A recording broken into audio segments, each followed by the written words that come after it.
Welcome to our weekly Church on the Rock podcast.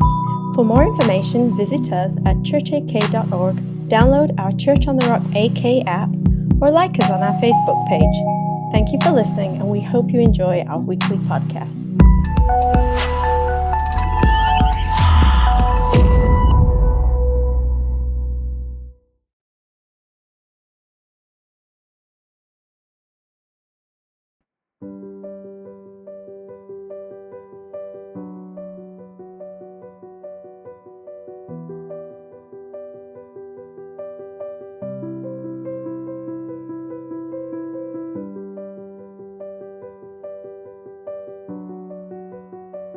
So Shannon and I have been doing life group for some time now, and Scott and Hannah and Matthew and Ashley have been a part of that circle, a part of that group. And one of the things we just love to do in our life group is take care of each other, pray for each other, just do life together. And so when we heard about baby Jane, we knew that there was a role that we got to play.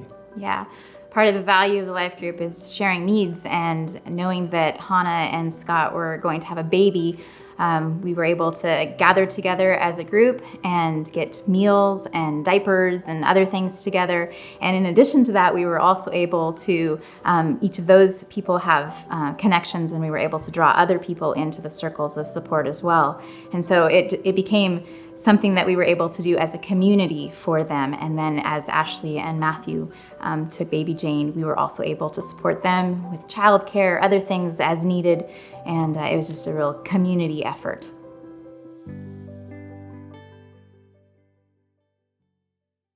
If you have missed the past two pieces of this story, we played them last week. I believe they're available on our social media app and stuff and the interwebs and all of that right now. But you can go check out the rest of the story. But here's what I love about this story.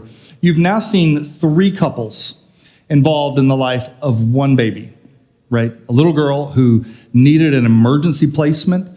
The goal all along was reunification with biofamily, but ultimately you're going to discover in a few moments what happened for and with baby Jane. But the reality is that now three families are involved. Now an entire life group is involved, and they're actually going to be a part of her story and her life for the rest of her life in some form or fashion. But that's what community does. Community provides an opportunity for us to be able to navigate challenging things, not just for ourselves, but for others. Amen? All right, good enough. You'll get fired up in a minute here. How many of you made it to the fair already this year? How many of you are experiencing trauma from that experience already? Man, if you went yesterday during the morning hours or after early afternoon, you don't need to get baptized today because you did yesterday. Also, we took our girls because we had like a break in the weather, so we took them 2 days ago on Friday. On Friday we went. We're like, it's now or never. This is our last chance. So we went to the fair. We spent 7 hours at the fair, which took 7 years off of my life. That's how that works. And then we went back last night. My wife and I went to see a comedian, Nate Bargatze, and we walked into the fairgrounds, and I was like, I think I have PTSD. So if I saw you at the fair, let me rephrase that. If you saw me at the fair and I didn't wave or smile or anything, it's just because I was experiencing trauma. It has nothing to do with you. It's all me. But we had a great time. And now I'm all done with the fair. It could close tomorrow for all I care. We've done our part. Our kids have been. We ate stuff, got sick, and went home. So there you go. Last week, we were looking at, my title was I've Fallen and I Can't Get Up. How many of you went and bought Life Alert right after that? I've fallen and I can't get up. And what we're really dealing with is why community matters. And my hope is that by the time we were done last week, and if you haven't had a chance to listen to it, go listen to it, but that you were actually convinced that community is important, that it actually matters for us. In fact, we looked at Genesis chapter 2, where the Lord says, it is not good that man is alone, that you were actually created for relationship, because technically man wasn't alone. He had the presence of God there.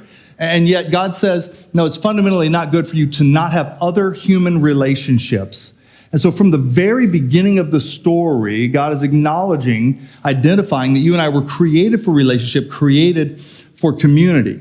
And our anchor passage last week was this one in Ecclesiastes chapter 4. I was going to read verse 9 and 10. 2 people are better off than one. And I asked the question, do you believe that's true? Because I think sometimes we would say, yeah, community is important because it's a buzzword, and I've heard that it's important, and everyone else seems to think it's important. But the reality is that maybe we fundamentally believe I'm better off all by myself. It's too risky to be in relationships. But 2 people are better off than one, for they can help each other succeed.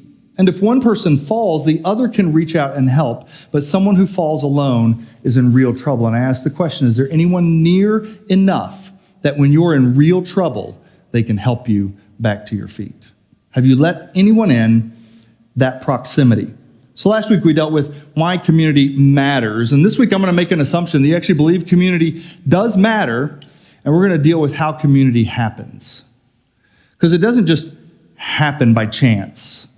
It actually requires some level of engagement from you and I, some level of intentionality if we're going to experience real, meaningful relationships and community. I'm going to break it into 2 areas. I'm going to break it into what is our responsibility as the local church. Right? What's the responsibility of this organization or institution, this place that has resources made available to it? What's our responsibility? Because there is a responsibility that the church has in helping you build community. But then the second piece is, what is your responsibility? What's on you? What do you need to figure out in order for you to experience real and meaningful community? So that's where we're going. You ready? He said, uh-oh. Here we go. What's mine is mine. Acts chapter 2 is the story of the birth of the church, not as an organization or a 501c3, but as a community of people. And it kicks off with the infilling of the Holy Spirit, the day of Pentecost. And these new believers, these people who have placed their trust in Jesus and now have experienced transformation from the inside, the infilling of the Spirit of God, begin to approach life in a radically different way than everyone else around them. And so here's how it's described in Acts chapter 2, verses 44 through 47. And all who believed in Jesus were together and had all things in common. I want to pause just for a moment because they didn't just gather together. They weren't just with one another, but there was actually something they were doing and sharing experientially with one another. So they were together, but they also had all things in common. And this word common, if you've ever looked into it, is actually an interesting way to describe their stuff. The word is koinos, and it literally means common or shared things, but it also means unclean, unholy. There's a reason that this word is used to describe their stuff that they were sharing with one another, and we're going to get to it in just a moment. But they had all things in common, and they were selling their possessions and belongings and distributing the proceeds to all as any had need. And day by day, attending the temple together and breaking bread in their homes, they received their food with glad and generous hearts, praising God and having favor with all the people. And the Lord added to their number day by day those who were being saved. It's a pretty familiar passage of Scripture if you've been around church for long at all. It's a passage I've preached on numbers of times in the past, but something stood out to me. 2 things in particular stood out to me this last time as I was looking at this passage. I grew up in a church culture, church environment, a religious environment, where it was believed that if we saw more miracles in the church, more people would believe in Jesus. So if there were more healings, more people would believe in Jesus. If there were more miraculous happenings, more people would believe in Jesus. But that isn't actually how the church is described in the book of Acts. In fact, in this passage, they aren't referencing anything that you and I would probably consider a miracle. No lame man got up and walked. No blind eyes were opened. In fact, in the very next verses following this, those things are going to happen. But what we're clearly told is the reason that the early church grew so rapidly was because of the way they loved each other. It was because of community. In fact, people looked at this group of people, this hodgepodge, eclectic group of people from different socioeconomic backgrounds, different ethnicities, even different, now it's going to come to the shocker, political views. And this group of people didn't just say they loved each other. They were willing to sell their own possessions in order to make sure that the needs of one another were met. They really loved each other. And the world looked at that and said, that's miraculous. If that's happening, if that's true, if real authentic community and relationship is being built here to the degree that they would share their stuff with one another, this God must be real. In fact, I would say that's still the case for the church today, that you will know they are Christians by their love for one another. So what does love look like? It looks like relationship. It looks like community. It looks like fellowship.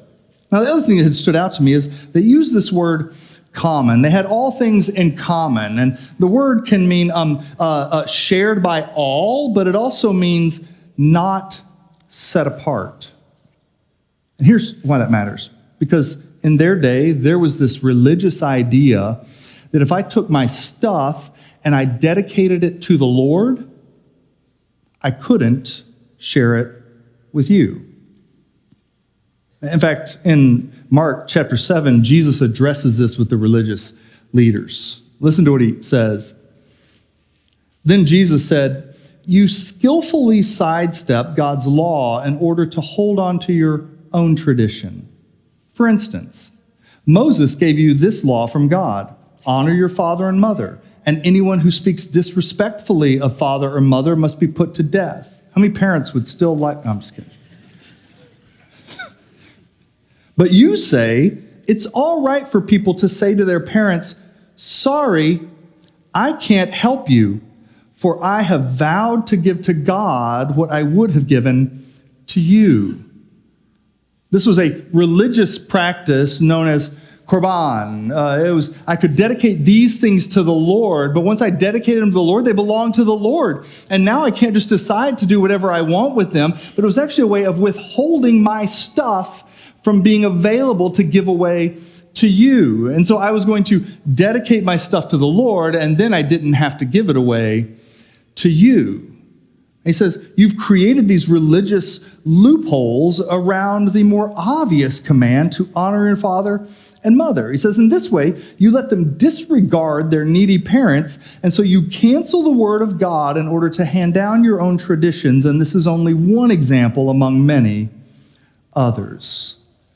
Now, the word korban literally means sacred or set apart or holy. It's a contrast word to this word common or koinos. He's actually deliberately in the Acts passage saying your stuff isn't holy. It's just stuff. It's not special. It's not set apart for God. I would say it this way: our monetary gifts do not matter to God if our hearts don't already belong to Him. You know God doesn't need your stuff, right? He's not sitting on His throne right now wishing someone would give Him a 2024 Polaris snow machine. He's not thinking, if I just had a wheeler, if I could just get a new scope. He owns the world and everything, and all of it is actually His. It all goes back in the box when it's all said and done. God is not languishing to receive your stuff. And yet in their day, they were offering their stuff to God and saying, my stuff is holy. And in Acts, they're saying, no, it's just common. It's just stuff, and you're free to share it with one another. I would say actually this idea isn't entirely foreign to us. I've heard it preached before, and I've preached it before, and I wouldn't even say it's entirely wrong, but instead of us offering some things to God, here's how we say it: everything I have belongs to God. All of it belongs to God. Everything I have is His, and I am just a steward of His things, which is true in one sense, and in another sense might just actually be a religious way to be selfish about our stuff. In fact, this is actually, I think, what's being addressed in Matthew chapter 25. Jesus is going to tell a parable, and it's a parable about a master who leaves, and he leaves resources in the hands of his servants. He's going to give them bags of silver. It's called the parable of the talents, but it works out to these bags of silver that he's going to entrust to their care, and then he's going to go away on a trip. Now, listen to what it says, Matthew 25:14. Again, the kingdom of heaven can be illustrated by the story of a man going on a long trip. He called together his servants and entrusted his money to them while he was gone. He gave 5 bags of silver to one, 2 bags of silver to another, and 1 bag of silver to the last, dividing it in portion to their abilities. He then left on his trip. The servant who received 5 bags of silver began to invest the money and earned 5 more. The servant with 2 bags of silver also went to work and earned 2 more. But the servant who received the 1 bag of silver dug a hole in the ground and hid the master's money. This is where we get the idea that we're just stewards of someone else's resources. But here's what stood out to me this time. Once he put it in their care, they did not ask him what they should do with it. 2 of them decided it was their job to use these resources. And 1 of them decided it was too risky to do anything with any of it, and he buried it in the ground. But none of them called the master and said, hey, what would you like us to do with this money? They just made decisions about it because it was in their hands. They had the resources put in their hands, and they figured we're responsible for it. One of them invests it and returns on that money. The other one goes to work and makes more and adds it to it. But one of them decides, I'm not going to do anything with it until I hear something from the master. I don't want to get in trouble with his resources. And yet the master put it in their hands. He said, you use it. You do something with these resources. I have a friend who is rather wealthy and generous, and he made this statement to me quite a while back now. It rattled my cage when he first made it. Here's what he said. He said, everything I have came from God, but it belongs to me.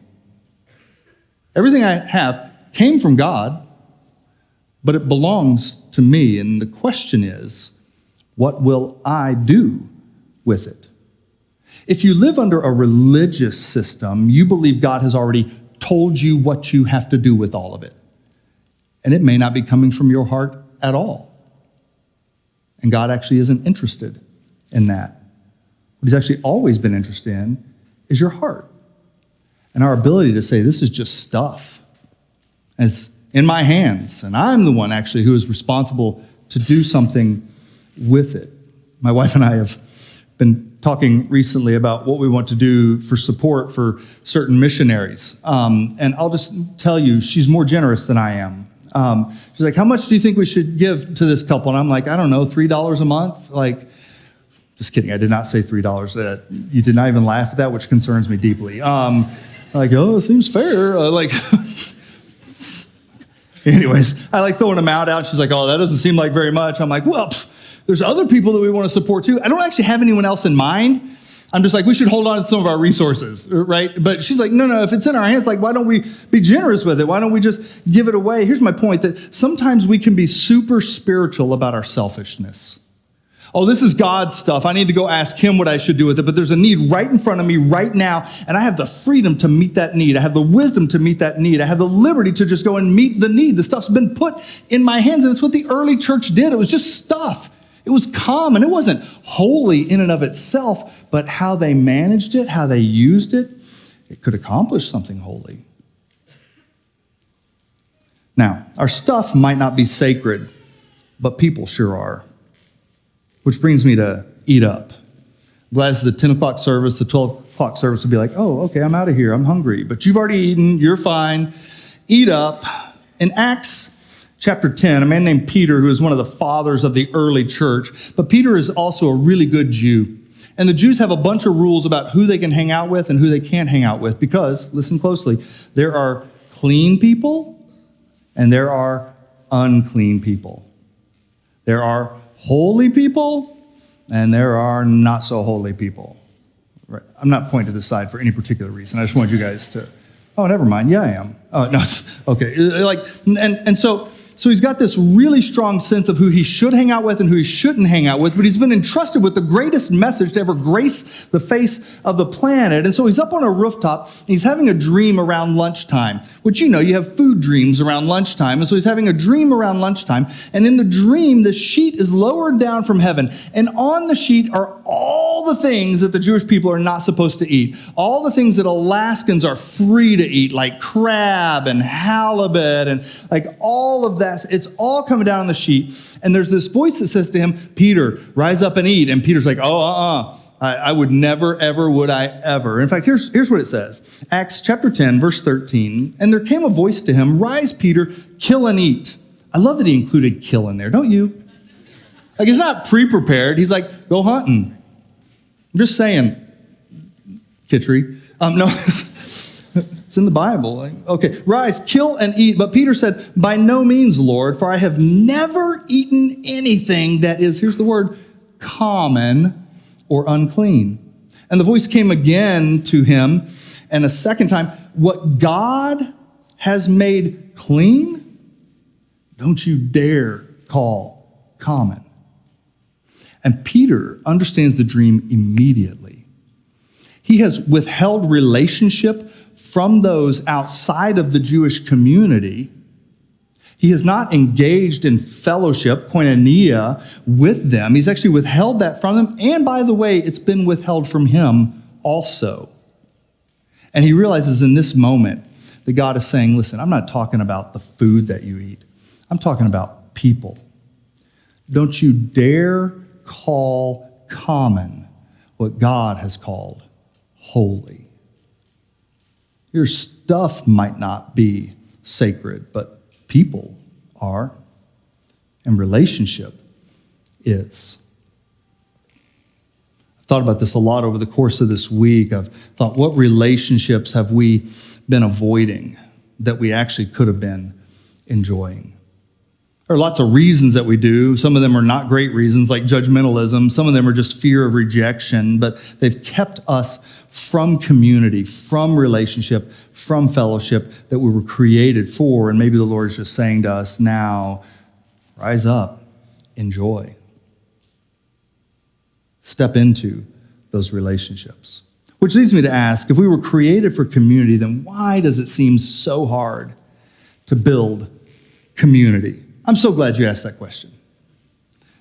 Which brings me to, whose line is it anyway? How many of you ever seen the show before? Like, when everybody does their part, right, they have assigned roles that they're playing or assigned topics that they're covering. When everybody does their part, it can just be hilarious. Like, everybody can really enjoy it. But if anybody fails at their part or doesn't fulfill their role, it actually just kind of falls flat. And the reality is, when we talk about community, there are things that Church on the Rock as an organization is responsible for, or the church, and there are things that you're responsible for. What I've noticed over the years is we love to point the finger at institutions for not creating things for us that maybe we're actually responsible for ourselves. Oh, that's a good word, preacher. I know. Wait till we really get into this one. Whew. Here, I would say Church on the Rock's responsibility.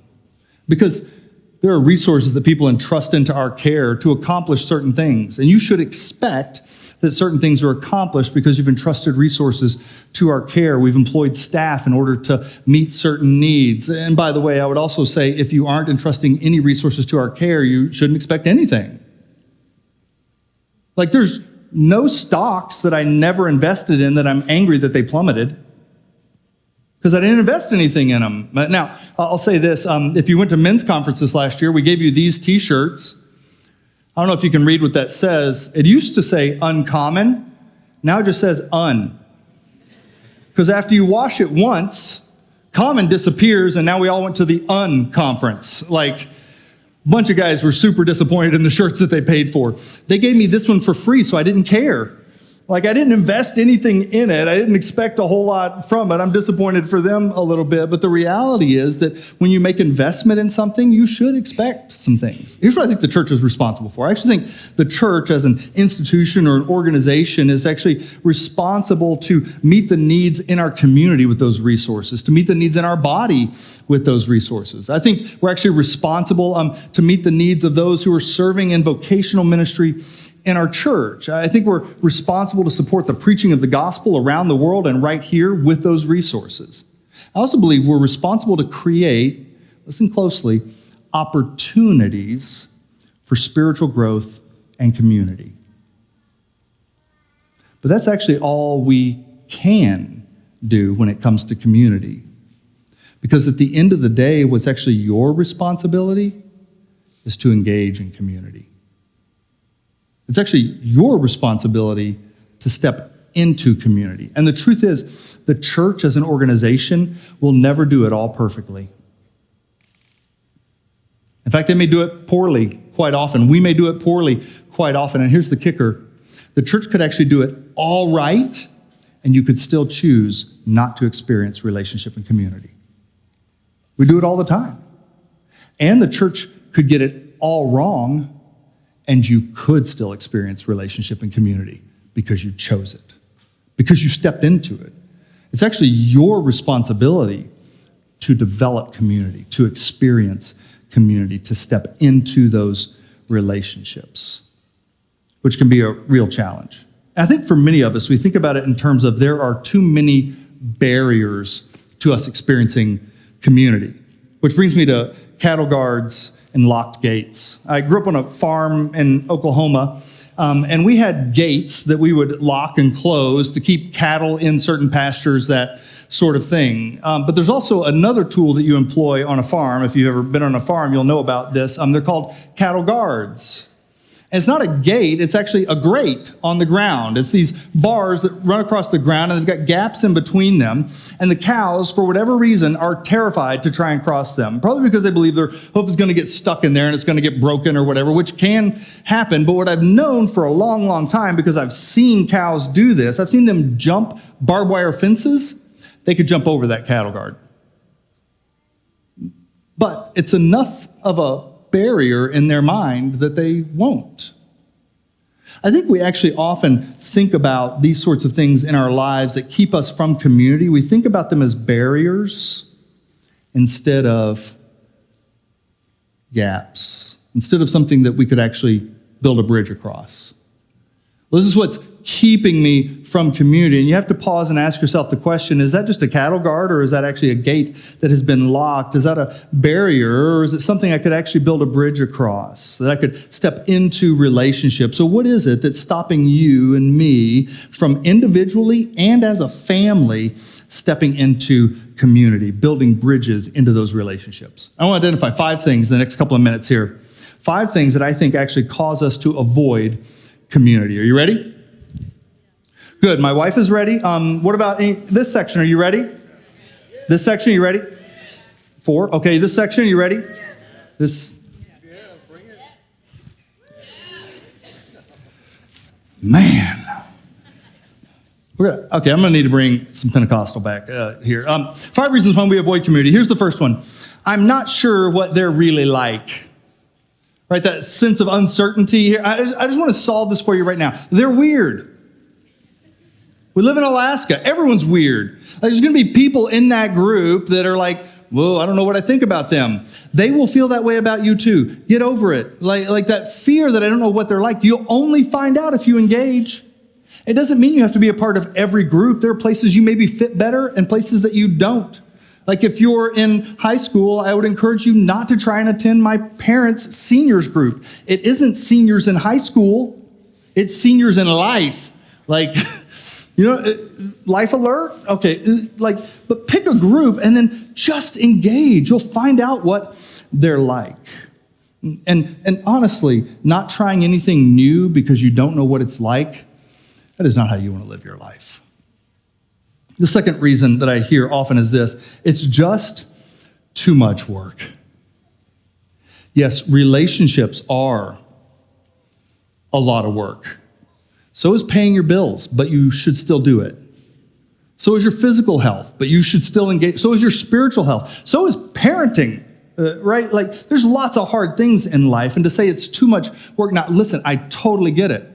For Kitri and I, we came from a community that we had been in for a long time. We've been in that community before we were married. We've been in that community before we were pastors. We've been in that community before our kids were born or before we got involved in adoption. Like, we've been in that community a long time. And when you leave one community and you go to another one, it feels like starting from scratch all over again. And maybe that's the position you're in. You came from another church or you just moved to this community. It just seems like a ton of work to build relationships. It is, and it's worth it. It's worth doing it. Maybe you're here and you've been here for a long time and you show up on Sundays now and you're like, I don't see anyone I recognize anymore. And you're thinking like, I should just go to a different church. You will have to do the same thing at that church also. It's just work, and it takes time to build relationships, but it's work that is worth it. But it is work. The third thing is this: not only am I not sure what they're really like, and it's just too much work, but there's no one like me there. Like, my life experiences or where I've come from or what I'm interested in, like, there's no one like me there. Have you ever thought that maybe it's not about you? I know it sounds shocking, but maybe that could be a reason for you to join, is they need someone like you. Maybe you would discover that there was a value for what you bring to the table, that there was a value for who you are, for how you're designed, for what you've experienced in life, that group actually needs. We tend to think about all of these things in a rather narcissistic way. It won't meet my needs. It's too much work for me. There's no one like me there. And yet maybe you were the one to bring something to that group. You're designed to be a contributor, not a consumer. I'm not sure what they're really like. It's just too much work. There's no one like me there. And here's the fourth one: I just don't like someone who's there. Duh.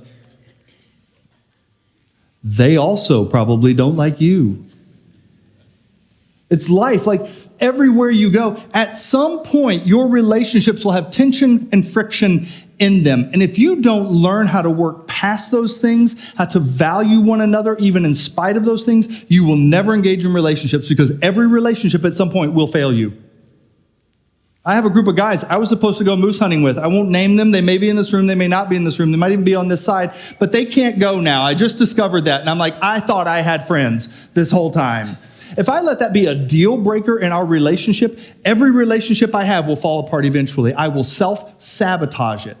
And I will fail them at some point as well. Listen, there are going to be moments, even if you started a group and it was all people that you liked and they liked you, the day will come that you don't like each other so much, and you got to figure it out. You got to work through it. It's actually part of relationship and community. I don't like someone there. And here's the last one: I have nothing to offer.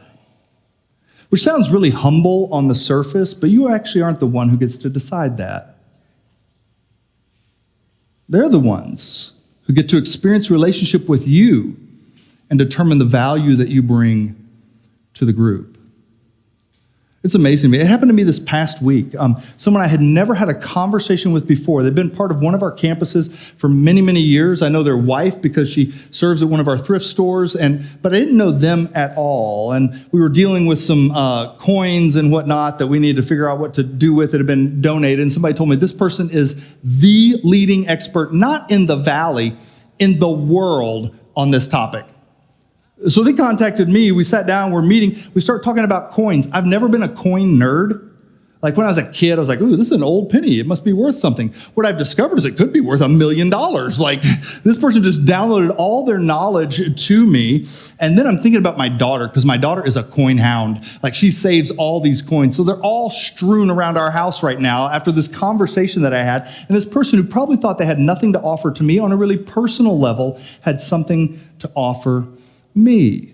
But they probably would have assumed that they didn't. In fact, that's how they started their conversation. And yet I get to decide.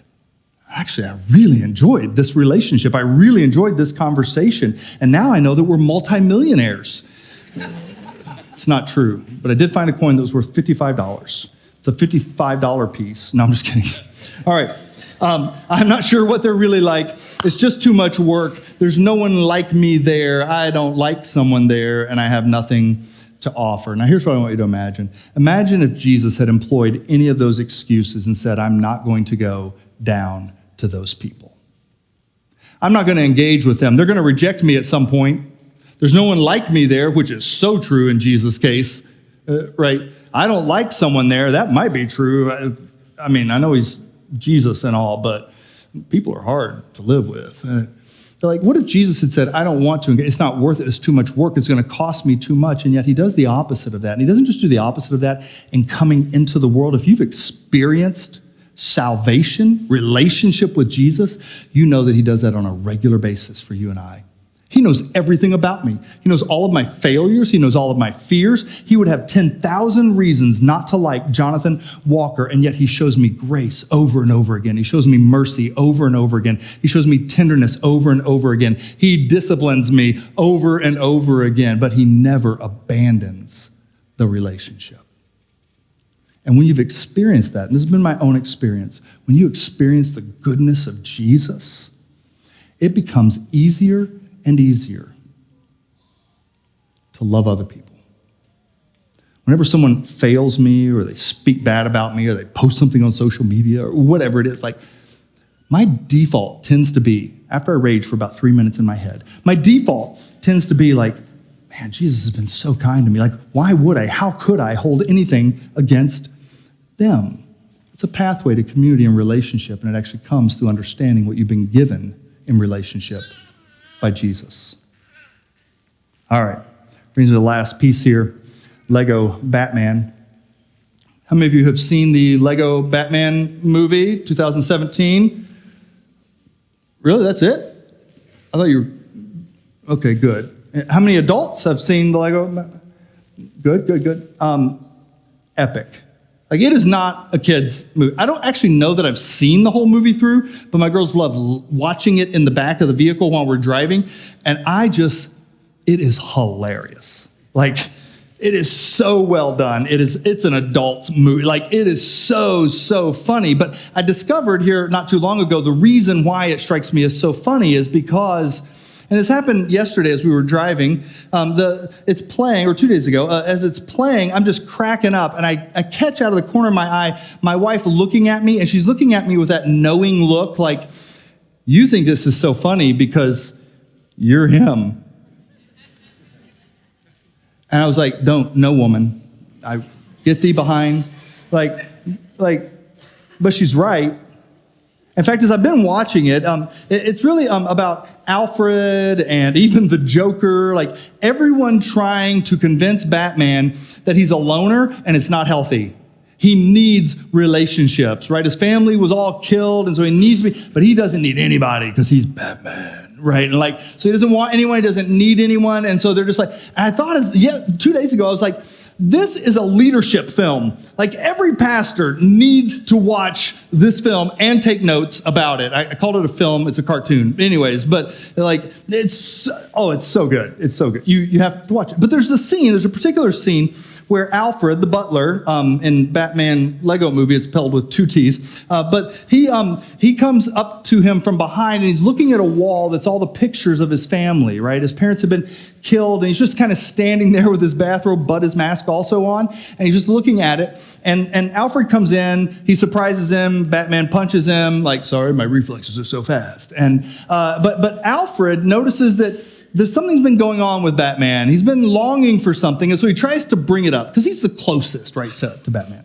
So here's what happens. Alfred, were you looking at the old family pictures? Batman, the what? Oh, right, those are up there. Look at that. No. Alfred, sir, I've seen you go through this before. Would you like to talk about your feelings? Batman, I don't talk about feelings, Alfred. I don't have any. I've never seen one. I'm a night-stalking, crime-fighting vigilante and a heavy metal rapping machine. I don't feel anything emotionally except rage 24/7, 365 at 1,000%. Good night, Alfred. It's morning, sir. You can't spend the rest of your life alone, dressed in black, listening to angry music and staying up all night. How many of you just felt that? Staying up all night, Batman, yes, I can. I'm Batman. Alfred, don't you think it's time you faced your greatest fear? Batman thinks and ponders. Snakes? No. Clowns? No. Snake clowns? Bruce, listen. Your greatest fear is being a part of a family again. Soft music starts to play. Batman's thinking. You're like, it's starting to sink in. Nope. Now it's snake clowns because you put that idea in my head. Sir, time for push-ups. 1, 2, I'm going to 1,000. Like anything he can to avoid a conversation about real and meaningful relationships. And everyone in his life is trying to lead him to them, but he is convinced that he's better alone. And yet something in there is longing to be known. I'll tell you, isolation is one of the most dangerous things for you and I. Coming up as a pastor, starting in youth ministry and then moving into different roles over the years. In the early years, I fundamentally believed a lie that had sort of been passed down to pastors. Listen, you need relationships. That's important. You need community. They just can't be people in your church. It's too dangerous to be in close relationship with people in your church. And then I started to realize, actually, those are the very people I need to be in relationship with. There must be people who are in this room, who see me up here, who hear what I say, who know what I'm like, who know me, who know my life, who know my family. I actually have to be. It is so dangerous to allow myself to be put up on a pedestal. It's not just dangerous for you. It's dangerous for me to allow that. And I actually have to engage in real and meaningful relationships that are in close enough proximity that when I fall down, they're right there to help pick me up. And so here's my assignment for you this week. You ready? School's already started. If your kids are going, you're going. So school's already started. Here's the assignment for this week. I want you to take some time, and I want you to evaluate, why is it that you avoid putting in the work to enjoy community? To enjoy relationship, to be known and to know other people. Why is it that you do that? You're the one who can answer that question, but pursue an answer to that. Why do I avoid this? And then here's the second thing. Watch the Batman Lego movie. Seriously. Just watch it and think through the ways that what makes it so funny is it's so relatable. I think for men in particular. But the truth is, when it comes to that longing for real relationship, that longing for community, is it risky? Yes. Will people let you down? Yes. Get over it. It's still worth it. It's absolutely still worth it. I want to invite you to stand. We're going to roll the rest of the story here, and it's going to kind of be an overview of everything else that happened with baby Jane, and then I'm going to come and wrap up, and we're going to move into worship and then into baptisms. If you're getting baptized today, whether you already signed up or not, as soon as this video is done, head straight out those doors. Pastor Paul is going to be out there. I believe Pete is going to be out there. So Pete, Paul, and Mary, they'll all three be out there waiting for you. They got everything that you need to get baptized today, but if you already signed up, you can head out those doors as soon as this video is done. And if you want to get baptized today, head straight out those doors. We're going to celebrate here in just a few moments in worship and baptism, but check out the rest of the story.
I was thinking about the language that we've used to describe what's happening tonight at 6:30, and we've said all of these agencies are going to be here that we can partner with. I actually think it's the opposite. I don't think God gave the mission of standing in the gap for people, of building community around people, the most vulnerable, those in need. I don't think he gave that mission to state agencies. I don't think he gave it to governments. I think he actually gave that mission to the church. And actually, those agents are coming to figure out how they can partner with us to meet a real need in our community, to build circles of support by building relationship with one another, so that now people like baby Jane, as she grows up, there's going to be a whole life group of people, no matter where they end up in the world, who are praying for her success, who are cheering for her success, who are available to her when the time comes. That's what it looks like to build those kinds of communities right here in our church. Thank you for listening. For more of our podcasts and to discover how you can connect, visit us at churchak.org or download our Church on the Rock AK app from either iTunes or Google Play.